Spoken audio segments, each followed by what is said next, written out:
Welcome back mga palangga. Ayan, ito ang ating napaka-beautiful na pancake. Alam niyo ba kung made of what ito?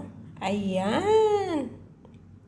Yan po yung ating kamote. Sweet potato po siya.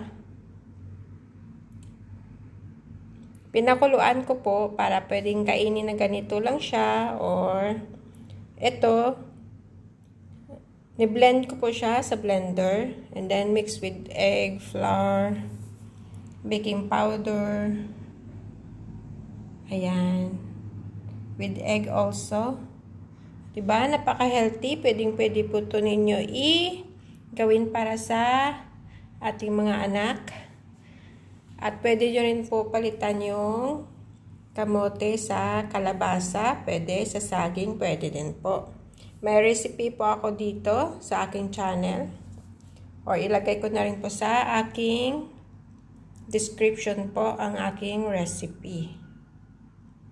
Puntahan nyo lang pang playlist ng pancakes. Meron pa ako dyan. Ayan. Nakakatakam, diba? O siya na. Bye-bye na.